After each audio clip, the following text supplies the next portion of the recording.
Hello, I'm Paul Beckwith, and yesterday I posted a video on Hurricane Milton, which is churning away in the Gulf of Mexico heading for Florida, and I also discussed Hurricane Kirk, which is heading over to Europe and should make landfall as a tropical storm fairly about the same time, I think tomorrow evening or something like that, Wednesday night.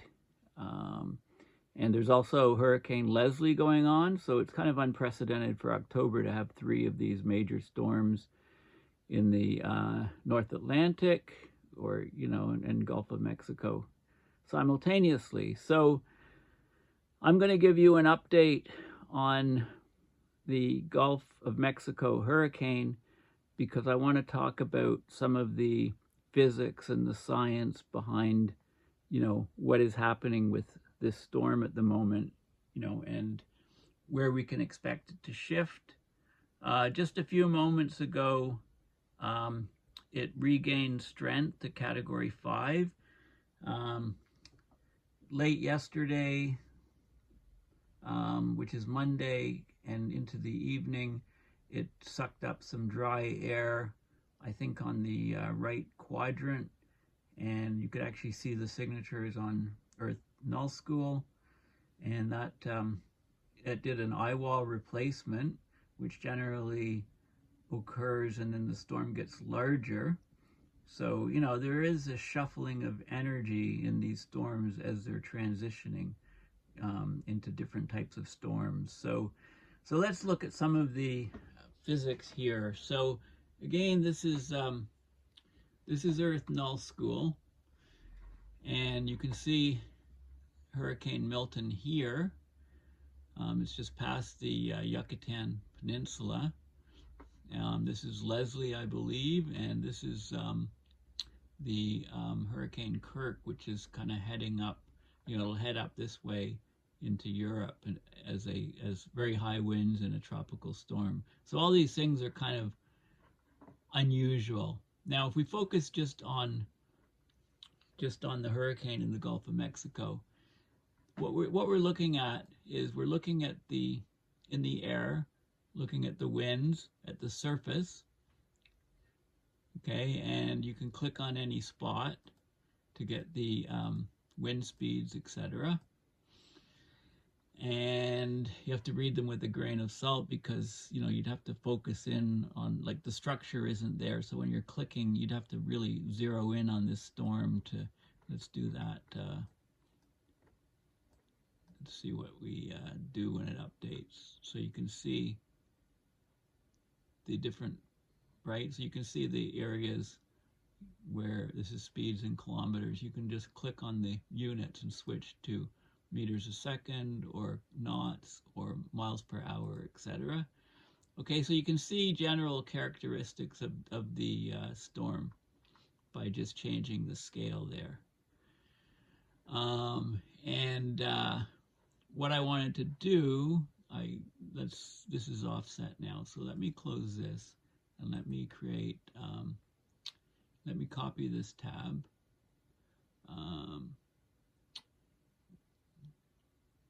It's okay, duplicate tab, duplicate, there you go. Okay, so we've got the storm here, duplicated it so it's in alignment, the positions lined up. And let's look at 250 millibar, which is the jet stream. Okay, so this is a storm at the surface, winds at the surface. And because you get a low pressure area in the center of the storm, winds coming in deflect to the right in the northern hemisphere because of the Coriolis force, because due to the rotation of the Earth. So you always get these counterclockwise rotations about the low pressure center. So I've just now looking at 250 millibar, which is the jet streams. And you can see the jet streams are all kind of So here's the storm here, and they're it's tracking up here towards Florida. But the big question is where will it hit? Will it hit the Tampa region? Will it hit further south? Will it hit further north? The storm shifted over this way a little bit. So, it may not end up hitting Tampa. It may hit a bit further down, Fort Myers, Sarasota, people are talking about. But, it looks like it's tracking up in this direction. So, it can still give us some surprises. So it was Category 5, and then it dropped to Category 4 because of sucking up dry air. And it's been strengthening slowly today, so I think it's just pushed over the Category 5 level once again. Now, I talked about Category 6. Category 6 doesn't exist, but I'm arguing that we really should have a Category 6. To have an open-ended scale that ends at 5 doesn't really reflect how climate change induces these hurricanes to become even stronger and stronger by raising sea surface temperature, by raising, by basically increasing the amount of water vapor in the air and feeding these storms. So you can get these, what James Hansen called in a book years ago, superstorms. He wrote a book called Superstorms of My Grandchildren. And we're basically living these storms now. Arguably, Hurricane Helene and this Hurricane Milton are both superstorms. They both fit into that category. And over the recent years, we've had lots of these very, very strong typhoons in the Pacific, which easily reach the category or designation of superstorm. Okay, so let's have a look at some of the other factors with this. So we can go back to winds at the surface. So let's see, winds at the surface, you can see, and this is just about 2 meters or 6 feet above the surface, so you can't really notice a difference. This is at about 1.5 kilometers high in the atmosphere. And then higher up in the atmosphere, this is about 5 kilometers up into the atmosphere. So you can see the structure of the winds as you go up to higher and higher elevations. And this is up really, really high, very, very low pressure. We can go even lower. So you can see the overall pressure at the, up above sort of the troposphere level. The tropopause divides the lower atmosphere troposphere, where all the weather occurs, and the upper atmosphere, the stratosphere. Okay, so we can see that sort of stuff. Let's go back to the surface. We can see the temperatures. Okay, about 26.3 Celsius, or about 80 Fahrenheit, 300 Kelvin. Relative humidity, so 92% relative humidity, right? Of course, these storms carry huge amounts of water vapor.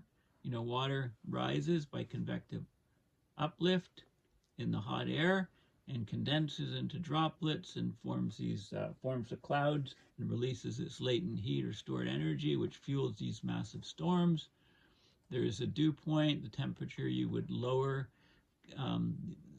to get condensation coming out of the air to get the dew. This is a wet bulb temperature. This is a fairly new feature, which is very useful, wet bulb temperature at the surface, which is very useful because when this number gets to about 31, you really can't be outside for more than about 6 to 8 hours, or you get heat stroke and basically heat exhaustion, heat stroke, and die. So wet bulb temperature is very important, but not so much in this situation. This is the 3-hour precipitation accumulation, and you can look and see, so 43.2 millimeters, and so on, right? So you can change to, inches if you like. Okay, and this is the convective available potential energy. It has to do with the energy of the atmosphere. Okay, that's joules per kilogram. Okay, so you can see that sort of parameter. There's total precipitable water. right? So it's kilograms per square meter per area, water being carried in the atmosphere. You know, at the surface, there's total cloud water, okay? You can just read up here what the parameter is. Means sea level pressure, right? So low pressure area for storms. Something called the misery index, and UV, ultraviolet, and erythemal dose rate, whatever that is. Wind power density, okay? So the power in the winds, and you know, it's very strong around the hurricane, but you can see it extends further in the on the right side of it, okay? Because the storm is moving up this way. So you have the translation speed, and then you have the rotation speed. So if you're moving up this way, here you would the actual absolute wind relative to the ground is the translation speed plus the rotation speed, and here it's the translation speed forward minus the rotation speed because it's backwards. Okay, so the winds are a lot weaker on this side. The winds are a lot stronger on this side. So this is like a buzz saw where the blade cutting the material is on this side, on the right side. Okay, we can also look at the ocean parameters. Okay, so what we're looking at is significant wave height here. Okay, so you can see the waves. I'll just go to feet here, 25 feet. Right, so you can click around and expand and look at all the detail of the structure of the storm. The ocean currents are here, and if you click, it tells you the current, the direction, and the speed, okay, of the ocean currents. And then so you can look at the heat of the water, and you can see where the currents are, so you can see the flow. So if it's, you know, if it's hotter over this region and the flow is up this way, you know that this, you know, you can see how the ocean temperature is going to change slightly over time. This is the peak wave period and significant wave height. We've got the sea surface temperature. So look at the water temperatures in here. The whole Gulf is quite warm, and it's approaching 30 Celsius, 29 Celsius, which is about 84.5 Fahrenheit, 302 Kelvin. Now the anomaly, this is relative to the mean, is about, you know, 1 degree here, 2.5 degree, 2.4, 2.4, 2.5 degrees. These areas are about a degree. So up in this path of the storm, there's very, very high temperature anomalies.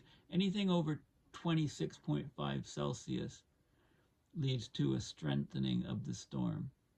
Okay, so EarthNullSchool is very useful for looking at all these parameters. If we go on and look at what the feeds are saying about this storm right now, this is a link to my video yesterday, so I'll post, I'll you know, I need to go to Threads, and I know I need to go to a lot of other social media pages, and I'll do that once I get a new laptop set up. I've ordered a new laptop. I bought one, but it wasn't suitable, so I went back and switched it out, and I'll get a new one in a couple days, and then I can get up to speed with some of the stuff I do for this channel. These are some of the postings that I've done. I'll join all the other social media platforms once I get the new laptop. This is a really cool simulation, so I do want to show you this. Destructive storm surge will occur along parts of Florida's... Sorry, let's start at the beginning. Let's talk more about that surge that Jim was mentioning, because the National Hurricane Center is warning that destructive storm surge will occur along parts of Florida's west coast tomorrow, and that's where we find our surge warnings. They stretch from the Everglades to Cedar Key, but also notice the potential for surge on the east coast of Florida, including Georgia and South Carolina too. You will see surge outside the cone, but the highest is expected in Tampa and Sarasota. But look at that, Naples, we could get 4 to 7 feet there. Let's focus in on the Tampa Bay area, where we could see a record-setting surge over 9 feet. And I can use this simulation to show you what it will actually look like in Tampa. At 3 feet above normally dry ground, water is already life-threatening. It's too late to evacuate. Water this high can knock you off your feet, make cars float, and driving impossible. The first floor of homes and businesses are flooded.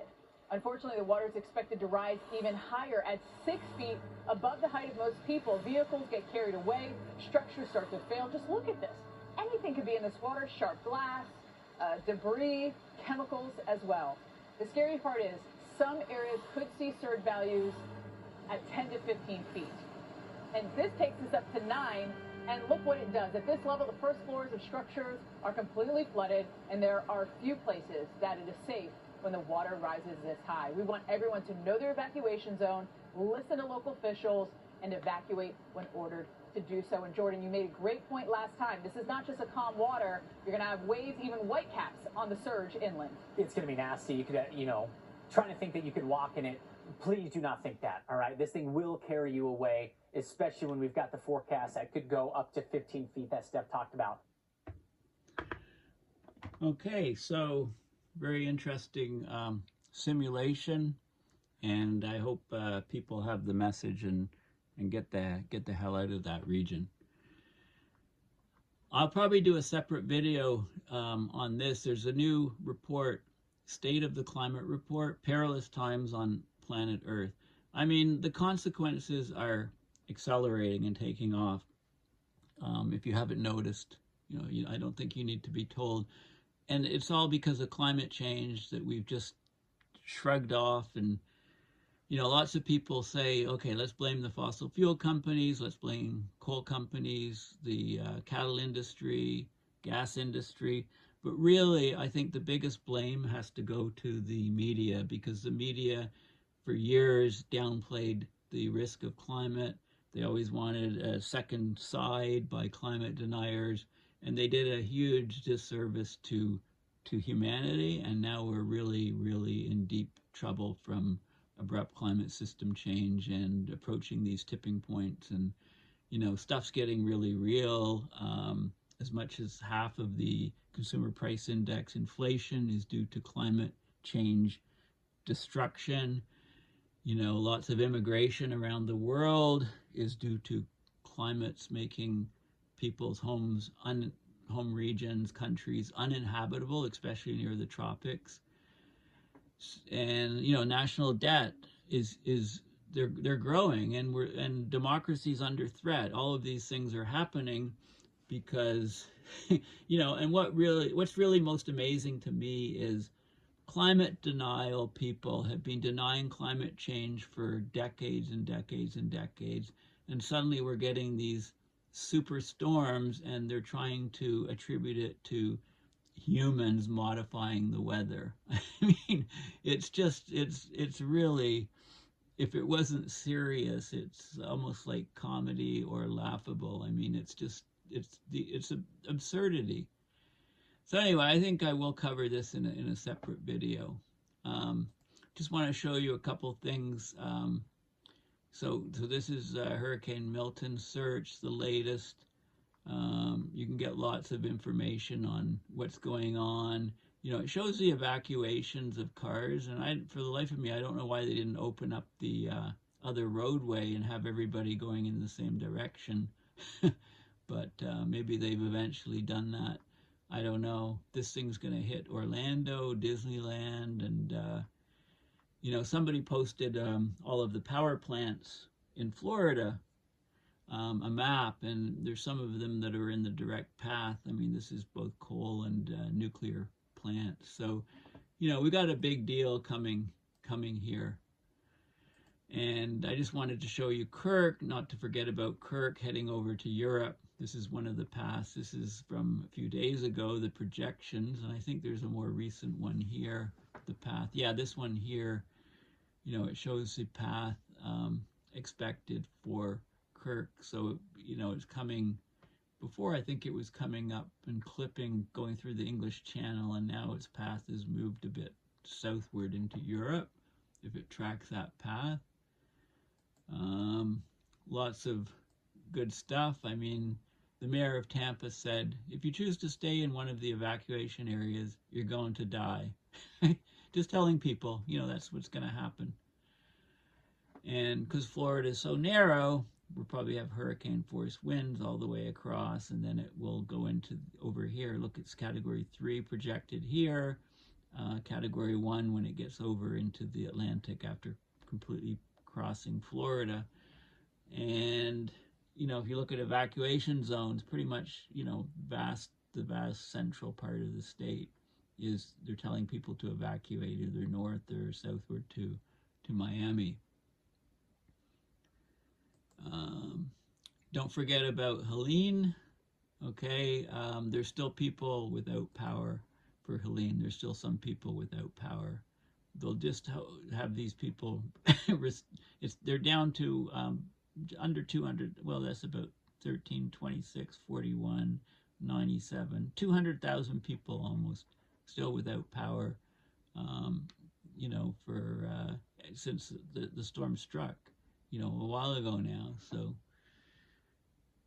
and this is a website called Ventusky. I wanted to show it to you because it's actually quite a good website. You can, we're on wind speed right now. You can hover the mouse and get the wind speed in the different regions. There's a scale over here for wind speed. Right now it's in miles per hour. We can look at the clouds. You can see the clouds associated with the systems. We get a satellite image of the clouds, so we can see Milton here and the massive size, starting to fill out lots of the Gulf. We can look at the radar, weather radar. It seems to be clipped here, so there's not coverage here. There's not coverage in all these regions. Precipitation amounts, and you can get a 3-hour precipitation, 1 hour, monthly anomaly, etc. The temperature, okay, 82, 81, 82. We can get, we did wind speeds. That was the original one. This is 10 meters above the ground. You can get wind speeds. You can get jet streams here. Okay, so this is a good image of the jet stream. So that's what's basically guiding this guy right now. You can get, so that's at 200 hexapascal, 40,000 feet. We can go down closer to the ground, maybe halfway up the atmosphere. And you can see this is at 12,000 feet, 650 hexapascals, right? So you can get, we can go to the surface for essentially the surface. Wind gusts, you can see how, the wind gusts in 1 hour wind gusts. Okay, the air pressure, low pressure center of the storm. You can see where the thunderstorms are. Humidity, 2 meters above the ground. 90% humidity, 100% right in the storm. You can see the relative humidity. You can see the ocean, so wave heights, basically. You can see how they're affected over a vast area by the storm. Looks like, 20 feet, 23, 24 feet, 25-foot waves. And air quality, this is a good thing. Look, the air quality is really good over in this region. Well, it's good over most of the ocean. There's some poor air quality here.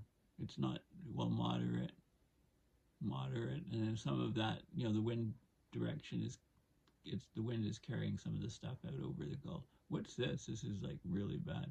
Unhealthy for sensitive groups. So it's coming from here, basically. It doesn't show it being bad on the land. It shows it being bad here. Not sure what's going on here. Moderate, anyway. Okay, so there's, look how bad it is down here.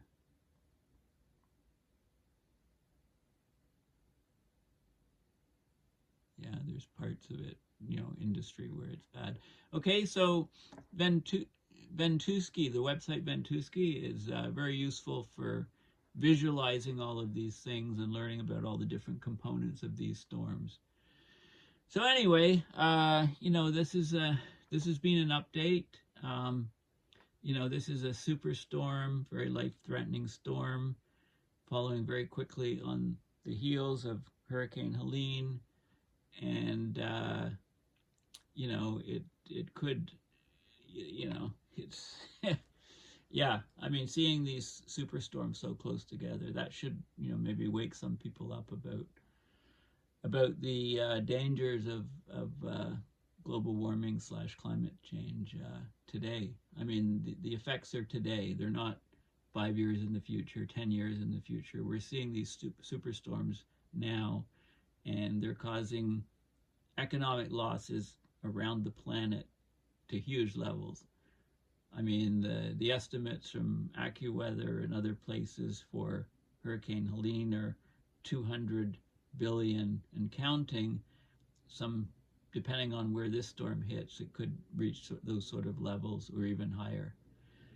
So anyway, thanks for listening. Please consider going to paulbeckwith.net and donating to my PayPal to support my research and videos. Thanks again, and bye for now.